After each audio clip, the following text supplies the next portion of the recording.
Hey guys, and welcome back to Kitchen Table Mtg. I'm your host, Cody, who communes with nature Lundeen, and today we're talking Pauper Commander. So let's go over Pauper Commander a little bit here. It is still a 100-card singleton format. The 99 has to be all commons, and then your general can be any common or uncommon creature. It doesn't have to be legendary. So that leaves, a whole hell of a lot of options. But why would we play Pauper Commander? It's cheap to build, and then you get some extra play out of some cards in your collection that wouldn't see play in any other format. So that's kind of cool. You get to use some of these trash cards that they're not going to go to waste anymore. And then you're just going to, it's going to be a totally different experience. You're not going to have all these powerful abilities and stuff happening. I mean, there still are some pretty powerful abilities in Pauper, but you get a lot of jank. So, I mean, you're just going to have a lot of these janky card interactions that you wouldn't really see anywhere else. And then it's a different challenge to build a Pauper Commander deck. I mean, there's not as much card draw, there's not as much ramp, even in the colors where that thing's prevalent. I mean, it's just your options aren't, I mean, they're slim, but at the same time they're different, so you kind of have to find new tricky ways to brew a deck. So that's going to be kind of cool. Today we're building Shanna, Sisay's Legacy, and yeah, this deck's pretty cool, so let's jump right in. So Shanna is 1 green and 1 white for a legendary creature, Human Warrior 0/0, and she's got 2 rules of text on her.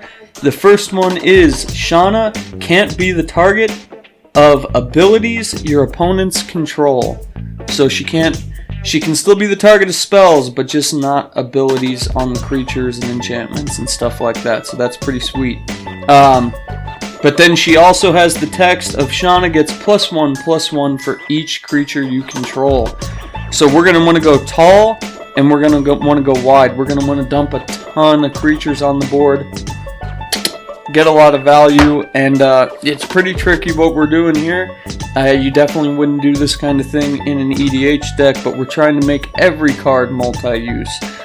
We also got some infinite combo action going in this deck, so that's going to be pretty sweet. And then some combat tricks. So we got to have that advantage. We're going to send Shanna in, we're going to send all our other creatures in. We need a little bit of tricky stuff happening. But the biggest thing in this deck is we are going to need our cards to do multiple things. So we're going to, all of our creatures, most of them have to be utility creatures. I mean, we didn't have enough to fill every one of them as a utility creature, but we need that to happen.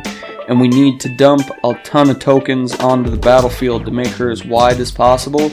And hopefully we can get some extra use out of those tokens. But let's jump into the utility creatures here first.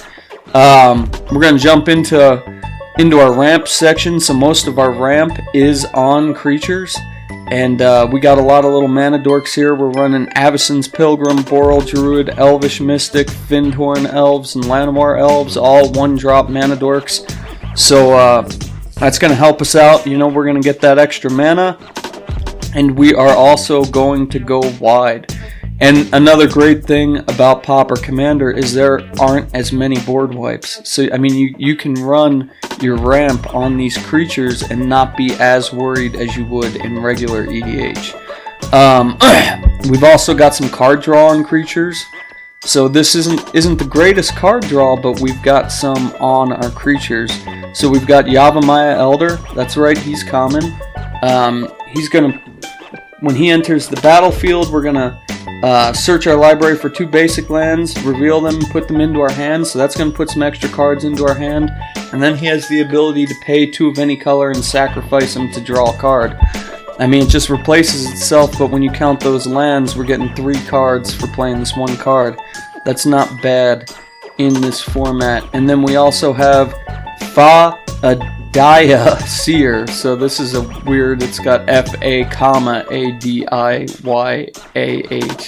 I'm terrible at pronouncing things, but she has the ability to tap, draw a card, and reveal it. If it isn't a land card, discard it.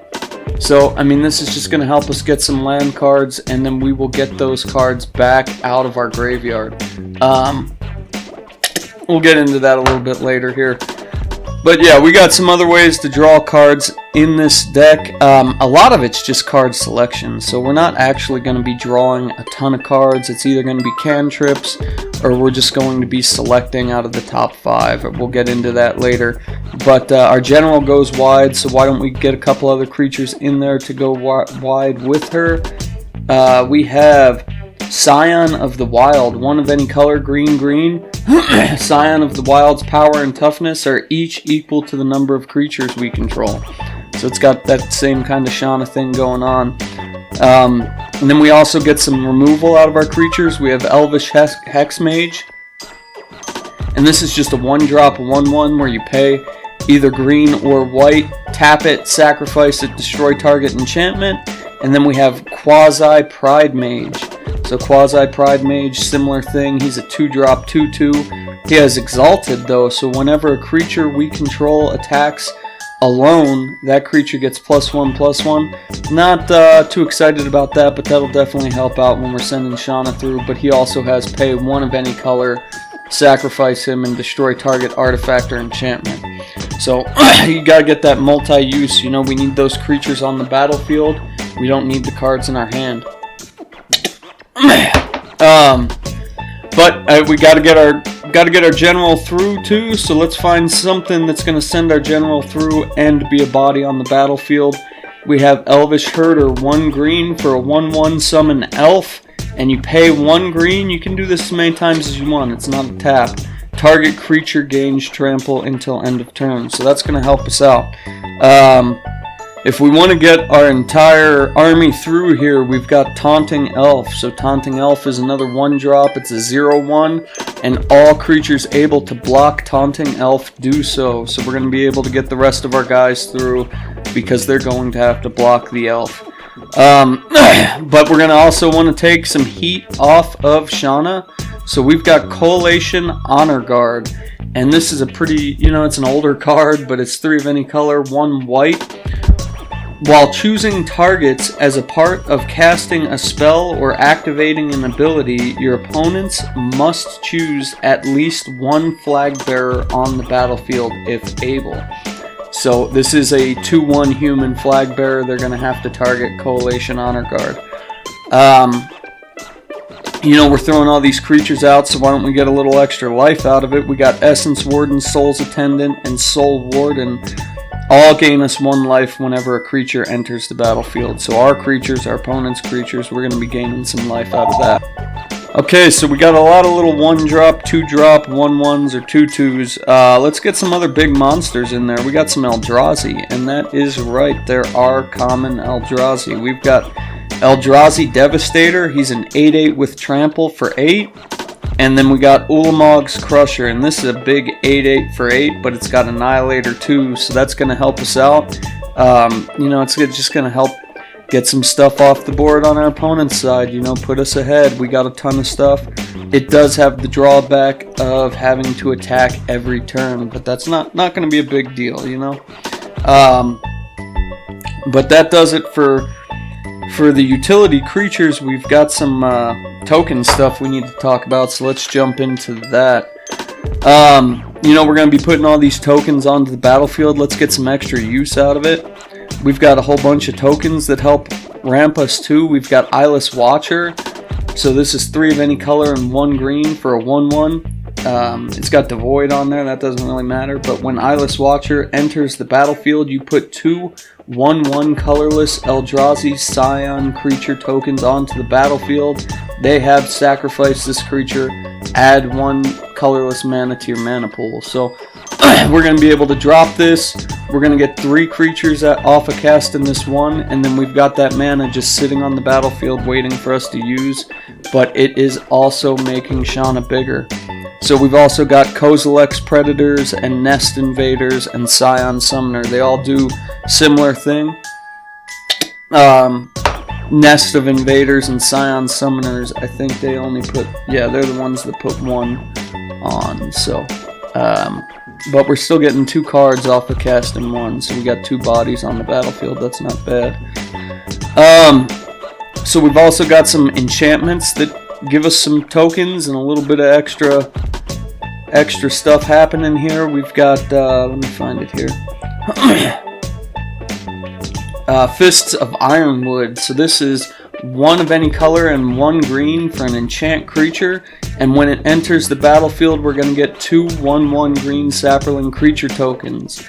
But it is also going to give a creature trample. So we're going to throw this on Shanna and, you know, get through with some damage. And she got 2/2 bigger. So that's going to do some work. We also got Night Soil. So this is just going to help units Grave Hate, green, enchantment. This is used quite a bit in EDH, but if you don't know, it's 1 of any color. Exile 2 creature cards from a single graveyard and put a 1/1 green sapperling creature token onto the battlefield. So we can deal with some of these reanimation decks, you know, get some of the creatures we don't want coming back out of the graveyard, and then we get a token too, so that's going to help us out a little bit. And then we've got some multi-use spells, instants, and sorceries. We've got Sundering Growth. Let me find that. Okay, and Sundering Growth is either green-white, instant, and destroy target artifact or enchantment, and then we populate. So, I mean, we don't have a whole bunch of huge tokens. We got a lot of these little mana 1/1s, but or some sapperlings, but we're gonna get something out of there. We got a lot of tokens in this deck, so that's gonna help us out. You know, give her an extra 1/1. We'll take it. And then we also got Growth Spasm. So Growth Spasm is a ramp card that's gonna give us a creature too. It is 2 of any color and 1 green for a sorcery. Search your library for a basic land card and then put it onto the battlefield tapped. We'll take that for 3 in Pauper. And then we put a 0/1 colorless Eldrazi Spawn creature token onto the battlefield. It has sacrificed this creature and it adds 1 colorless mana to your mana pool. Yeah, I always get these Scions and Spawns confused because the From Beyond and shoot, I don't remember the other one's name, but that one was a 3-drop. I used to run it in my elf deck, but yeah, they're similar. You just got to remember one's a 1/1 and one's a 0/1, so pay attention to that because we got both of them in here. Where were we? Okay, so the rest of them just, I mean, they make tokens. We don't get any extra utility out of them. But we've got Selesnya Evangel. We'll read the first couple. This is a green and a white for a 1/2 elf shaman, and it has the ability to pay 1 of any color, tap, and then tap an untapped creature you control to make a 1/1 green sapperling creature token. So, I mean, this is going to be reusable. We're going to hit this every turn. That's going to help us out a little bit. And then we have Spore Mound, and Spore Mound is 3 of any color, green for a creature fungus 3/3. And whenever a land enters the battlefield under our control, put a 1/1 green sapperling creature token onto the battlefield. So we got some other ramp spells in here. I mean, we've got Cultivate and Kodama's Reach and stuff like that. So we're going to be getting some extra lands onto the battlefield. You know, that'll help us out. But even just getting 1 extra creature for free a turn, that's definitely going to help us out. And then we've got Maul Splicer. And this is just, it drops 2 3/3 golems, and then it gives those, she gives those golems trample. And so that's going to drop 3 creatures on the battlefield for 1 card. That's nice. Then we got Scatter the Seeds. This can cost 2. It has Convoke on it. So that drops 3 1/1 sapperlings. And then we've got Sapperling Migration. This gives us 2 1/1 sapperlings for 2, but it also has a kicker of 4 to drop an additional 2, so that's going to help us out. So then that leaves us with the best token creator in the deck, and it is time for combos. So let's jump into that. So this deck, we're going to have a 2-card combo. This is really sweet. We've got Presence of Gond and Midnight Guard. So let's read Presence of Gond. Presence of Gond is 2 of any color and 1 green for an enchant aura. It has enchant creature. Enchant creature has tap, create a 1/1 green elf warrior creature token. So then let's read Midnight Guard here. Where the heck is he? There he is. Okay, 2 of any color and 1 white for a 2/3 human soldier. And whenever another creature enters the battlefield, untap Midnight Guard. So we're going to enchant Midnight Guard, tap him for a creature enters, we untap him, and then it just goes infinite 2 cards. But, you know, if Midnight Guard isn't there, we can't find him. We've also got, what is that, Barrington Medic and Devoted Druid. And then Barrington Medic is 4 of any color and 1 white, and it has tap, prevent the next 1 damage that would be dealt to target creature or player this turn. And then we put a -1 counter on him to untap him.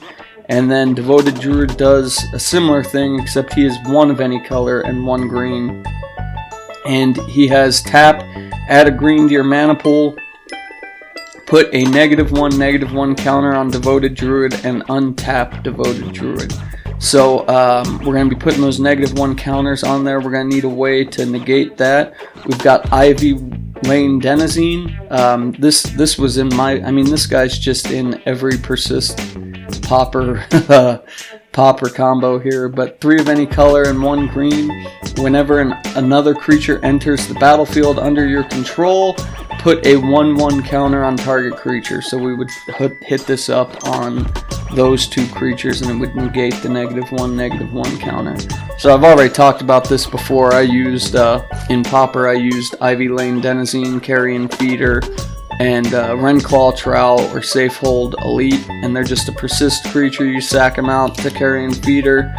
They come back with the -1, and then you put that 1/1 counter from Ivy Lane Denizen straight onto them, and it just negates it. You go infinite. But if you're trying to do this on MTGO, if you build this deck on MTGO, just know that when you start comboing off, people are going to try to let the time run out, so they're going to try to win to a concede, so that kind of sucks.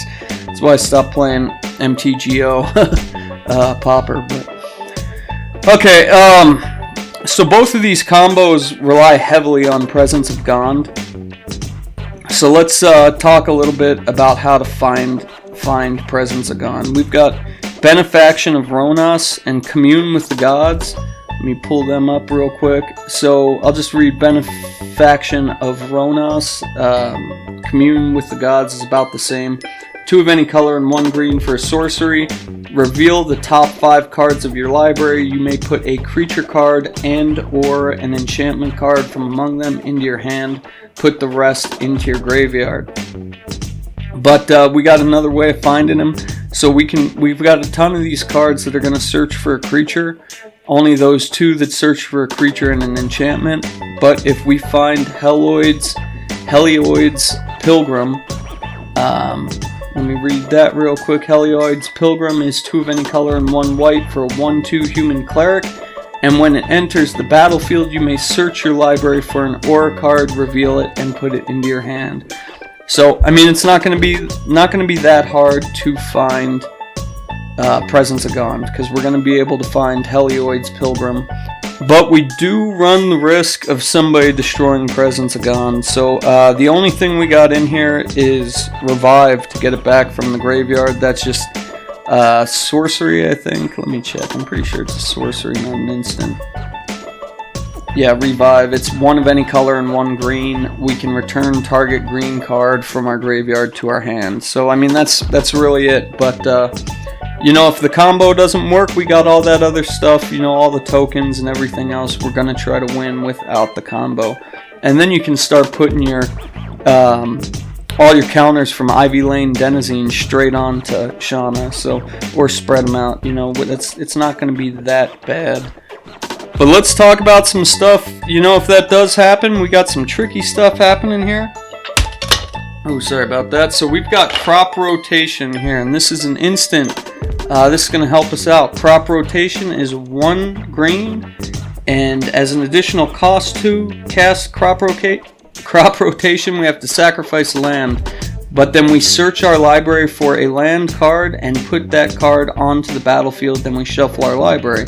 I mean, what are we going to be doing with the land? We've got Sahiri Steep, and it enters the battlefield tapped, but when it enters the battlefield, target creature you control gains protection from the color of your choice until end of turn. This is just going to help us out, you know, help our general out. We've also got Seedling Charm, and Seedling Charm is a 1-drop instant. Choose one, return target creature enchantment to its owner's hand. So I guess, yeah, there we go. We got another way to get Presence of Gone back. I didn't notice that. Or we have regenerate target green creature, our general's green. Or we have target creature gains trample until end of turn. So that'll help us out. And then we also got Shelter, another instant. It's 1 of any color and 1 white. Target creature you control gains protection from the color of your choice until end of turn, and then it replaces itself. We draw a card. So yeah, I mean, those are just some little tricky things we're going to use to help her get Shanna through. We got some stuff to equip her with. We've got Snake Umbra, and this is mainly in there for card draw, but it's 2 of any color, 1 green for an enchant creature. Enchant creature gets +1/+1 and has whenever this creature deals damage to an opponent, you may draw a card, and then it's a totem armor. So if our creature dies, this enchantment falls off and our creature stays on the board. We've also got Fleet of Feather Sandals. Did I say that right? Yeah. Oh no, just Fleet Feather Sandals. This is 2 of any color for an artifact equipment, and it has an equip cost of 2, but it gives our creature flying and haste. So we're really going to want the haste to just, you know, drop Shanna out of the command zone to the board and attack right then and there. We've also got Horned Helm and Varaic Battle Horns. These both give our creature trample, so that's gonna help us get some damage through here. Okay, let me get on to the next list here. So we'll just go over, you know, the other utility cards. We've got Beneath the Sands. This is ramp with cycling. Then we've got Commune with Nature. This is card selection. It's one of those look at the top, so many cards, and then put a creature into your hand. Then we've got Cultivate and Far Wandering and Kodama's Reach. That's all ramp. And Lead the Stampede, more card selection. We got some other utility cards in here. We got some protection with Druid's Deliverance. This is just a fog, and then we populate. And then we have Rootborn Defenses. Creatures we control gain indestructible until end of turn, and then we populate. And then we got Vines of the Vast Woods. So this is just a target creature gets hexproof, and it gets +4/+4 until end of turn. So, I mean, that's just something we're going to want to hold. Got a little bit of removal. We've got Journey to Nowhere and Lignify. These are just enchantments that are going to deal with some creatures. And then we've got Relic of Progenitus. I mean, this is another EDH staple here, just some grave hate. It can either clear target card out of a graveyard or the entire graveyard. And then for lands, I mean, normally that's my favorite part, but besides Sahiri Steep, we've got Haunted Fengraf. But this taps for a colorless mana, and then it has pay 3 of any color, tap, sacrifice it, and return target creature card at random from our graveyard to our hand. So not the best, but, you know, we'll take it. We don't got a lot of card draw on here. You know, if we need to get something back, we'll get something back. So, yeah, I hope you guys enjoyed this episode. If you haven't considered Pauper Commander, you know, I mean, I hope this kind of changed your mind. You know, it's a good thing to do. If you got a big old collection of cards that you're not using, you know, that's just sitting there, go through them. You know, you can make a Pauper deck, you can make a Pauper Commander deck. We can build that Cube series. You know, they have Pauper Cube. It's fun. But yeah, I mean, I hope you guys think about building something Pauper, something with those old cards. You're gonna save some money, and then you're just gonna get to play a different, you know, it's a totally different style, totally different things are happening. But that's it. I guess I forgot to make a Magical Christmas Land episode this turn, so I guess, you know, I mean, Magical Christmas Land, as we get our ramp cards out, we cast Shanna, and we've got a whole bunch of those little Scion creature tokens, and get through with some damage. I mean, you're not going to do anything as explosive unless, I guess, Magical Christmas Land would be get Presence of Gone and Midnight Midnight Guard out, and then just go infinite, turn 3 or 4. So there you go for Magical Christmas Land. I'm going to talk to you guys next time. I'll be back here in a couple days with another episode. If you want to get a hold of me, you can find me on Twitter at UTBGameCo, on Facebook at it's a page, Under the Bridge Gameco page, and then you can email me at underthebridgegameco@gmail.com. Check out my website at underthebridgegameco.com. I got some D20 deck boxes over there that custom made. I can paint them in whatever guild color you want. And then if you want to listen to other podcasts, you can find me on any podcast app at Table Mtg, and you can find me at Tapped Out on Table Mtg. So please like and subscribe, and then leave a comment. That's going to help me out. So yeah, I'll be back with some more stuff soon. You guys have a good day. Bye. Music by bensound.com.